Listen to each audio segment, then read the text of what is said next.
Welcome into the Joel Klatt Show. This is Joel Klatt, and I am excited about this episode of the show. First and foremost, there's not going to be an offseason, folks. There's not an offseason in college football. There's always so much going on, and so we'll come here, we'll break it down, and we're also going to start bringing on some great guests for you during the course of the offseason, and you're really going to enjoy it, and you're going to learn things, and yeah, it's going to be a good deal. Remember, you can follow me on social. I'm on Twitter at Joel Klatt, on Instagram at Joel_Klatt. You can follow this show and keep up with all things off-season, Joel Klatt Show, at Joel Klatt Show on any of the social medias. And then, as always, just rate, review us, subscribe, and then share us with a friend. And there we go. And then we're off to the races here in the off season. Let's get into it because there's been a lot of things happen here in the last week. So we've had some coaching movement. We've had big news out of Ohio State and their coaching staff. Not any news, although,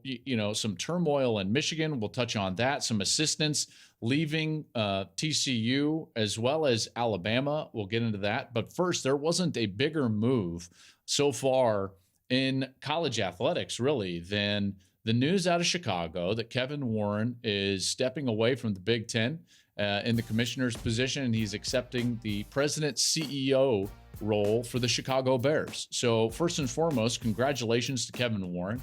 He obviously was the commissioner during some of the both toughest and most monumental occurrences in this conference's history in the Big Ten. And now he is moving on to be the president and CEO of the Chicago Bears. So congratulations to Kevin on that. It though begs the question, like, where does that leave the Big Ten? And really, when you think about it, college athletics and college football more specifically overall. So let's dive into that and really try to navigate. And I'll have some thoughts, and I'd love to hear your thoughts as well. You can obviously hit me up on social. Just about where we're at in college athletics and what this position is ultimately going to be charged with. Let me start with this.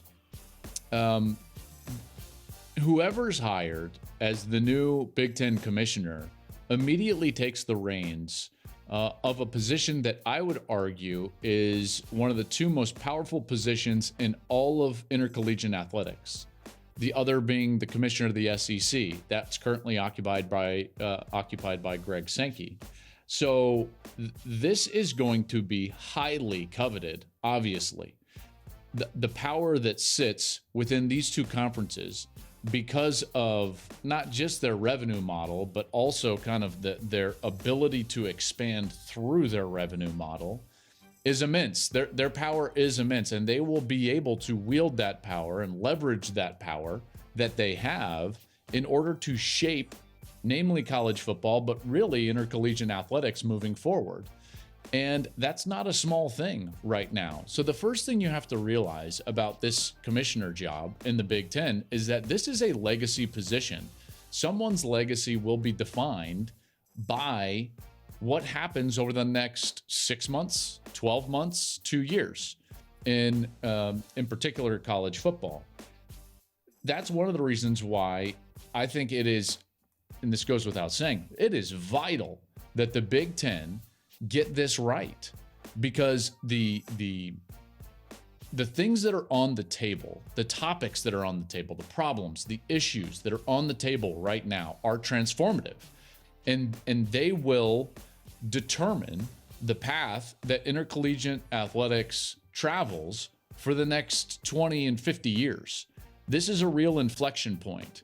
And we all know that, right? I'm not sharing anything that's new news, but when you look at some of the things going on, obviously NIL, and this is not just football, this is all over the place, NIL. By the way, overall player autonomy, because really NIL is just part of the new era in which players have a tremendous amount of autonomy over their own careers within college athletics because of the transfer rules. And when you combine NIL and transfer, then it opens up a whole host of other issues that we've got to get our hands around and provide some guardrails for. That's just on the player front. And by the way, if it was just that would be enough to make this a true legacy transformative position. And yet it's not all that's out there, because we've got postseason expansion, and college football is going to look drastically different come 2024 and then 2026, when there's a brand new playoff enacted, even after the expansion of 2024. And then it's going to morph a little bit into 2026 and what that looks like, and then who's garnering power, and then who has the ability to govern the sport. I mean, all of these questions are going to be asked and then answered over the next, year, 2, or 3. That's why this is so important. You've got pending realignment. I know no one wants to hear that, but that's certainly on the table, in particular in the next round of media negotiations. This sport, college football, and all of intercollegiate athletics is changing drastically. And so because of that, this is going to be a highly coveted position, because whoever jumps in there can not only shape the sport, but then will be tied to the sport forever. And, that's a true legacy position. Then if we move on, those are the things that are more overarching, that this commissioner is going to have their hand in, with other commissioners and other power brokers within the sport. And yet that's maybe not even the most important piece of what this commissioner is going to have to deal with, the new one, that is, in particular in the near term. When you look at the near term and what's going to be going on right now in the Big Ten, there are drastic changes taking place in the Big Ten Conference, 2 in particular. The first being that next season, for the college football season, a brand new media rights deal starts. And when you start a new media rights deal, it's bumpy, okay? Because this is what people don't understand, because they just read one article or one headline and they just think like, 7 years, $7 billion, and now there's 3 networks, and that's great. There is so much minutia that went in to these negotiations. And so to actually navigate through the beginning of a new media rights deal is really hard, in particular when you're onboarding new partners like the Big Ten is, and in particular when those partners are network partners. Normally you only have 1, maybe 2 network partners. Now they're going to have 3, 2 of them brand new. So this is a huge undertaking just to navigate the beginning of the new media rights deal in the Big Ten. There's always something that pops up. Trust me when I tell you this, that was promised in a meeting here or there that's going to be news to the new commissioner, and maybe even the presidents of the Big Ten, maybe even to the network presidents. So the navigation of this deal is going to be a huge task, and that this commissioner is going to have to be all over that. Then right after that, you're going to have 2 brand new schools. So if all of that wasn't enough, now you've got to onboard USC and UCLA in 2024.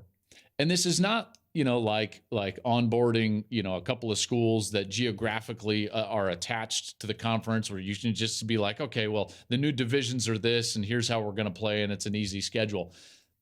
The undertaking of onboarding USC and UCLA is, I can't even think of the amount of work, the scheduling that has to go down. What are we going to do with divisions? There are massive decisions to be made. All of this to tell you that, like, this position, someone is walking into, all of the above, a hornet's nest, yes, but also a massive amount of opportunity, a legacy position, all of these things. That's why this commissioner's job is going to be so coveted, and already is so coveted. So that's what they're going to be dealing with in an overarching sense in college athletics. That's what they're going to be dealing with in a specific sense, in a micro sense, if you will, with the Big Ten. And so you've got to look at that and you say, what type of candidate would fit in the Big Ten Conference? And so let's just make a quick profile, okay?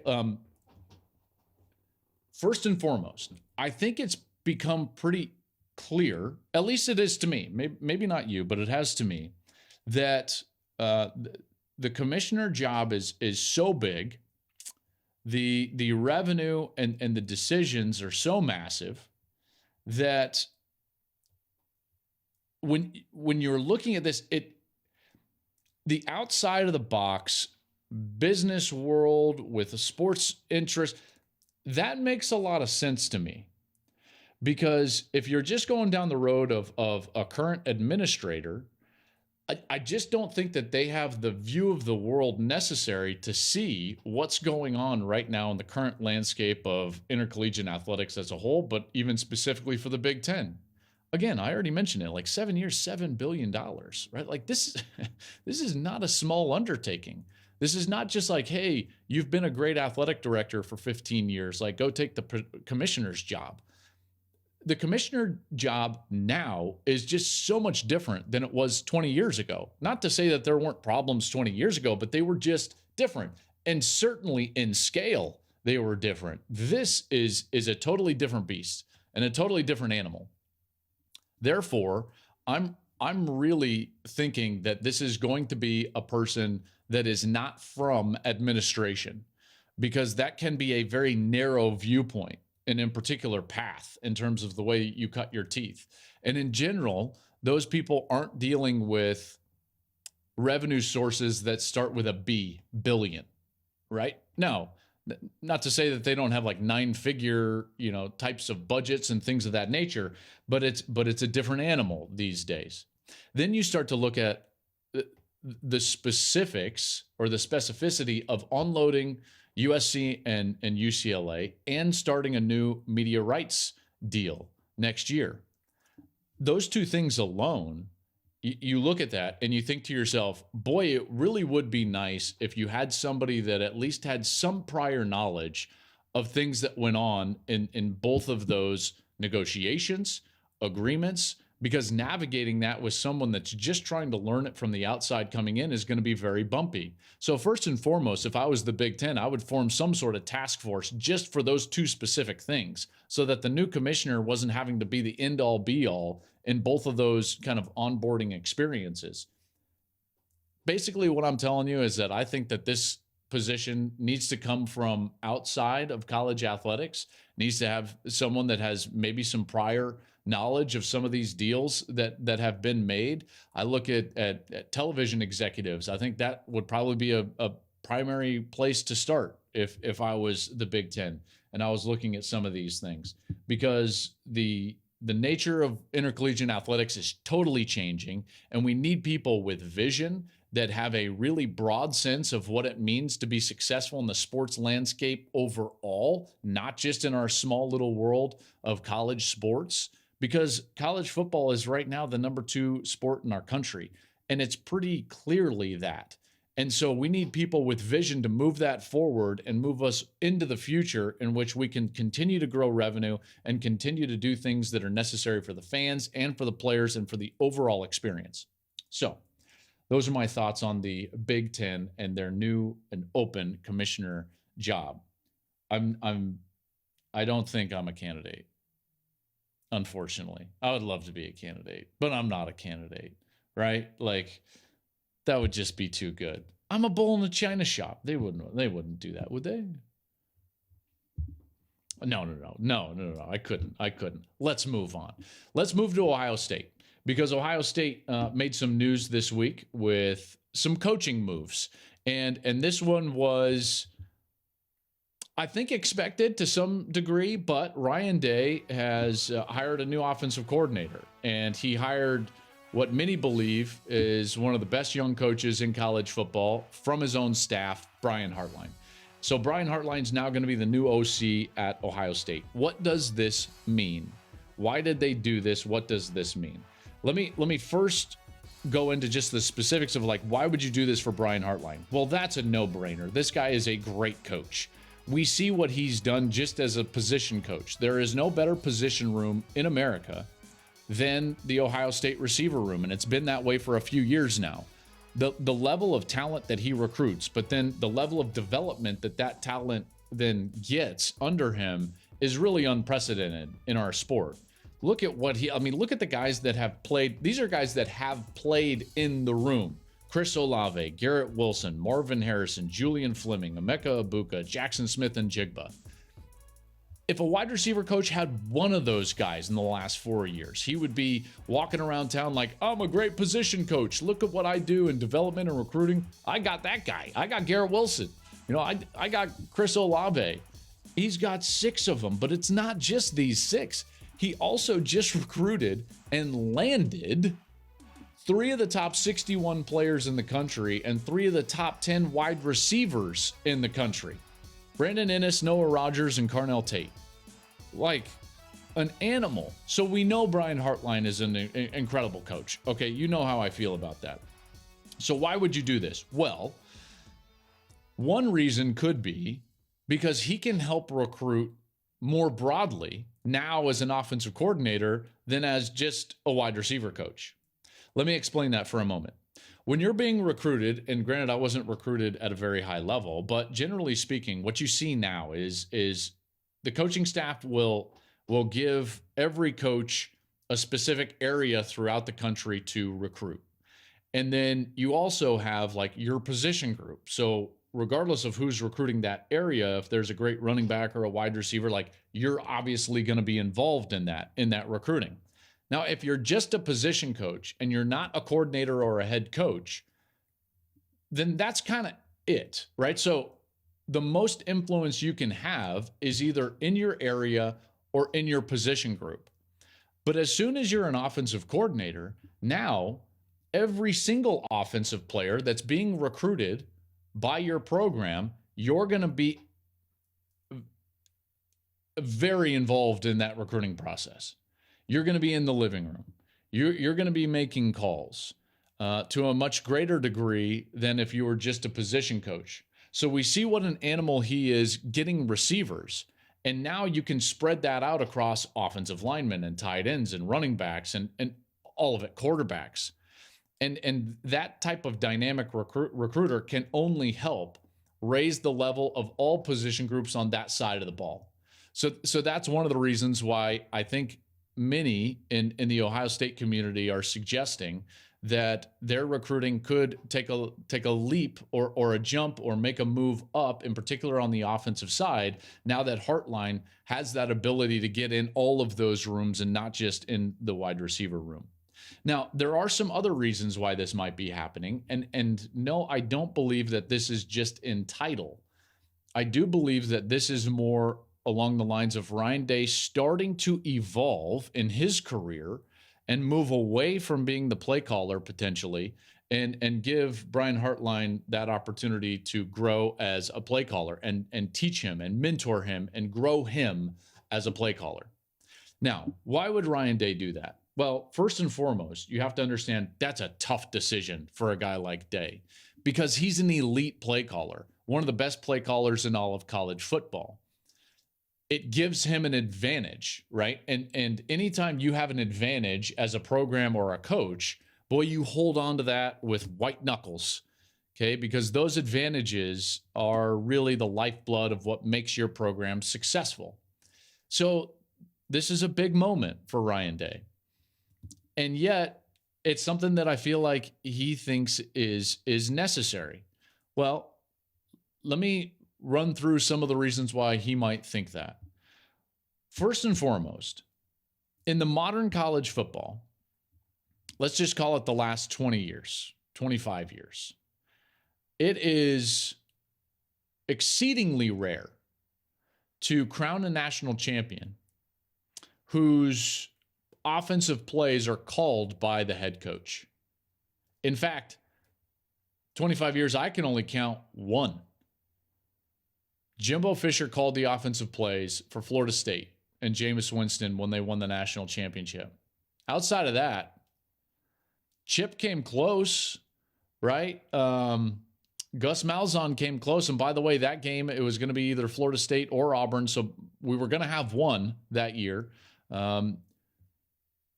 It really, I mean, you got to go back to like the guy who really did it was Tom Osborne. Tom Osborne was his own offensive coordinator basically his entire career. He won those 3 titles in the 90s, Steve Spurrier.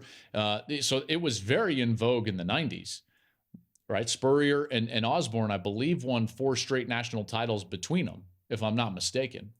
And they called their own offensive plays. Since then, it's only been Jimbo Fisher. And we've had some great play callers that were on the offensive side. I always think back to like Mike Gundy had to go through this when he was a great offensive mind, and then he eventually had to, move away from calling plays. I just think it's one of those things like Lincoln Riley's having to deal with this situation right now. Like USC, Oklahoma before it, and now USC are running up against the exact same problem. It's like, hey, your defense is not good enough. Your defense is not good enough. It's like you can only score so many points and gain so many yards without your defense being good enough. Well, Ryan, to some extent, is dealing with that as well, because you could say that in the last few years, the weakness on the defense has really hurt Ohio State in big moments. It hasn't been their offense that has let them down necessarily. And so now Ryan can spread himself over the entire team, and he can now do what Brian Hartline can do, which is bring a greater recruiting emphasis to the entire team. He can spend time with more players from the entire team, which in the day and age of transfer portal is an important piece for every single head coach. And you have the fact, and this has been true for a long time, but as college football has grown, and the size of athletic departments and more specifically football staffs have grown, the support staff around a football team has grown. The more people you bring in, the more problems you have. Well, guess where every single problem ends up? It ends up at the head coach. You're basically, as a head coach, a magnet for problems. That's all you do. These guys, that's all they talk to me about is like, all I do all day long is solve problems, right? Like, and that's the least favorite job that they have. They don't want to be doing that. Ryan Day would love to call the plays forever, but he's stretched too thin at times. So, he thinks to himself, I can keep Brian Hartline. He can recruit on the entire offense. I can groom him as a play caller. And by the way, I'm sitting on the headset on the sideline. So all those innate timing things in terms of calling a big play here or there, I can still influence that within my team. So the advantage that we have is probably still there because I'm so close, and yet we're going to gain these advantages in an ancillary way around the program. Those are all the reasons why I think that this is happening at Ohio State. Let's move on. Their rival, and a team that has beat them 2 straight years, has had the second best record in all of college football over the last 2 years, is Michigan. And here's Michigan in the news for all the wrong reasons after the 2 seasons that they had. Jim Harbaugh and his future at Michigan still uncertain after reports that he's been talking with, and even in one case with the Denver Broncos, interviewed for their vacant head coaching position. And this is all after there was a very serious flirtation last year with the Minnesota Vikings. And then after he did not get that job, he made it very clearly known to his bosses at Michigan and to everybody that it's like, that's done. I'm done with that. I'm no longer going to be seeking that out. And this is where I want to be. So why in the world is it still happening? Well, let's take a look at some of the reasons. I think Jim Harbaugh is doing everything he can to push his program, Michigan, in a positive direction.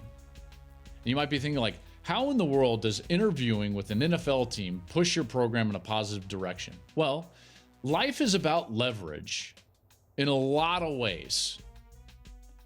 It is for me and my job, and it is for you and your job. The more leverage you can gain and value you can derive, then you can place that pressure on your employer to do things that you need them to do, or you can make your life easier, you can try to make more money, or you can push things that you care about further down the road. So let's step back from this for a moment. Michigan's returning a fabulous team. Really good team. Some of their best players were young players. They also had guys that are now deciding to come back. Blake Corum's coming back. Trevor Keegan's coming back. Zach Zinter is coming back. Cornelius Johnson is coming back. That's all on the offensive side. And all of those guys now will join a core of young players that was really great. J.J. McCarthy, the quarterback. Donovan Edwards, running back. Colston Loveland. By the way, this is happening on the defensive side as well. So they've got Sainristil is coming back. Michael Barrett is coming back. They've got Junior Colson, a really good linebacker. They got Will Johnson, the corner, who's one of the best corners in the country. This is going to be a really good football team. They'll start in the top 4. In fact, in my way too early, top 10 for next year, I've got them at number 2. Georgia, Michigan, Ohio State, and Alabama are going to start as the top 4 teams in the country, at least in my estimation. And it's going to be hard for people not to put Michigan at number 2. Georgia will clearly be number 1, but Michigan number 2. So why is Jim Harbaugh flirting with leaving when he's got this returning? Well, it could be the point that we're at in college football, because the point that we're at in college football is a fork. It's a crossroads. There was a crossroads back in the early 2000s in our sport, and I believe that there is a fork, there's a crossroads now. These are major points that you have got to make a decision as a program. Are you evolving with the sport or are you not? I've talked about it on this podcast before, and I believe that Jim Harbaugh's flirtation with the NFL is a direct result of his desire to move Michigan and their football program along in the evolution of the sport. Get further commitments as far as investments into the staff. Get further commitments as far as investments into a collective and what's going on with the NIL. Because the fact remains is that if you look at the recruiting rankings, they weren't as good as you would probably expect for a team that just finished with the second best record in college football over the last 18 months. Well, part of that is because Michigan, in a lot of ways, loves to rely on their reputation and their tradition, which is immense. They're the winningest program in the history of college football. I get it, right? Like, I get it. I've been around Michigan a lot. And yes, you could and should rely on the tradition of your program. But that being said, one of the reasons why Michigan went through what they did in the last 15 years before Jim Harbaugh arrived in Ann Arbor was because at the last inflection point, they did not invest like other people did. It took them a while. They were behind. They were behind the 8 ball, and it's taken Jim Harbaugh, 6-7 long years to fight, scrap, pull, and get themselves back to the top, right? Back to the level where they think they're competing at the highest level in college football. And it's taken investment into the support staff. Well, so it was an arms race in the early 2000s, things like facilities and in particular, coaches' pay, how to retain coaches, multi-year contracts for assistant coaches, support staff around the program. It was investment, right, into the kind of the infrastructure, both physical and ancillary around the program. That's what was going on in the 2000s. The teams and programs that really invested heavily started to have a lot of success. All right, how does Clemson do what they were able to do? Well, in many ways, they invested in their program. They invested in their culture, and it paid off for them. There were teams that did not do this. They did not invest in the facilities, and they did not invest in the staff and the ancillary staff as well, and they fell by the wayside, right? We all know that. Think about teams like, this is one of the reasons USC struggled for a long time. This is one of the reasons Miami has struggled. This is one of the reasons Florida State has struggled. And they've been trying to fight and claw and scratch and get themselves back to a place where they can compete on the highest level. One of the reasons Oregon is where Oregon is now is because at the last inflection point, they invested heavily into the facilities and the support of their program. Well, now the investment is just a little bit different. The sport's evolving. Now you've got to be ahead of the individual autonomy of the player. And you've got to be in line with where that's going. Okay. And the teams and the programs that do evolve, they're going to be the ones that run the sport for the next 10, 15, and 20 years. And the ones that don't, that just rely on their tradition, are going to be left behind. So Jim Harbaugh knows this. He knows this. He's a really smart guy. And I'm not sure he loves NIL. But guess what? He knows that this is a big moment in college football. He knows what it took to get to this point where they've been to 2 straight playoff appearances. He knows what it's taken to beat Ohio State twice. And he wants assurances that we're going to invest at Michigan in order to move it forward and evolve with the sport and not behind the sport. That's my speculation of this whole thing. Why would he do this with a great team coming back after what happened last year and all these different things? He just wants support. And I think that he's going to eventually get it from the president of the university. Let's move on. Last thing, and then we'll get out of here. A couple of assistant coaches and kind of big news that kind of dumped right before the NFL playoffs. Garrett Riley, the offensive coordinator for TCU, now the offensive coordinator at Clemson. That was a big one. And folks, much needed. Look at what Clemson was on the offensive side this last year. You know, you see what they, 30th in the country scoring, 48th in total offense, 73rd in yards per play, 73rd, and 94th in yards per pass attempt. That is not going to cut it. In particular, when you look at the fact that it wasn't just last year. Offensively, Clemson in the last 2 seasons was 96th in the country in yards per play. 96th. Okay, so that has to improve, and Dabo Swinney absolutely understands that. He understands that because he's been to the mountaintop. In the last 2 years, they've lost 6 games. Nothing to scoff at. They've been pretty successful. Been to the, just went to the Orange Bowl. Like, this is still a good program. We all know that. But when you think about what they were in the previous 6 seasons, they lost 7 total games. In the previous 6 seasons, they were 73-3 in non-CFP games in those previous 6 seasons. 73-3. So when you fall off and you're 96th over the last 2 years in yards per play, well, that's the reason. Okay, so Dabo understands that, and this is not a guy that loves to shake things up on his staff. This is a very tight-knit culture at Clemson. It's one that I'm a big admirer of, by the way. What they do at their program is unique and it's special, and the players love playing there. They really do. Coaches love coaching there. People, take shots at Dabo and they think he's quirky and weird and this and that. Guess what? The people that are around Dabo and the players that play for him absolutely love him. So this is a big departure from that, i.e., like firing somebody and then bringing somebody else in. So he hires Garrett Riley, and Garrett Riley just had a masterful season with TCU. Obviously ended poorly. Throw that out the wayside. That Georgia team wasn't going to get beat by anybody in that national championship game. And here's Garrett Riley to help save, if you will, the Clemson offense and try to return them to that place where they feel like they belong, which is on the upper echelon. Remember, in those 6 seasons, they had, 6 straight playoff appearances? Yeah, there were 6 straight playoff appearances. In fact, in those 6 years, 73-3 in non-CFP games, they won a couple of titles. They were 6th in yards per play. Last 2 years, 96th. Not going to cut it. So here's Garrett Riley to Clemson. I think that's a great move for Dabo Swinney.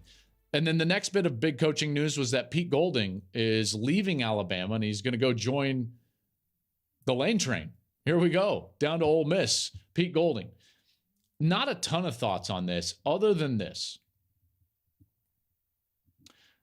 I don't think anything happens at Alabama or within that program under Nick Saban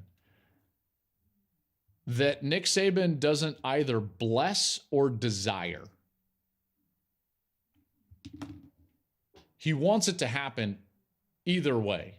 I know of guys specifically, and I'm not going to name names, specifically that have coached for Nick Saban that got great opportunities, and he told them, no, you're not going to do that. You're going to stay here, and here's the reason why. He desired that they stayed. Those same guys got different opportunities, and he said, thumbs up, like, go ahead. That's a good one. Go ahead. You cannot tell me that Nick Saban sat in front of Pete Golding and said, yeah, Ole Miss defensive coordinator is better than being here. Like, you need to go do that. That's all I'm going to say, right? Like, I think Pete has done a nice job in many respects. They've lost Charles Kelly as well. He went to Colorado to be the defensive coordinator at Colorado. I would just say this. At Alabama, nothing happens in that program. Nothing happens in that program that Nick Saban doesn't either bless or desire. And, so that's where we're going to leave that one. I think Alabama's going to be just fine. Everyone's like, oh, I don't know about Alabama. I do. Alabama's going to be just fine. And everyone's like, oh, hot take, Joel. Alabama's going to be fine. Yeah, exactly. Like, there's no hot take with Alabama. There is no hot take. They are great, period. So that's where we're going to leave it. All right. You're going to want to follow us on social media at the show to just know what's coming up in the offseason. So follow us at Joel Klatt Show. You can also follow me at Joel Klatt on Twitter, at Joel_Klatt on Instagram. And then make sure to subscribe to the show first and foremost, and then just rate and review us and share us with a friend. We'll be back with more content over the course of the next couple of weeks. Stay tuned. Go check us out on social media. And thank you for listening, as always.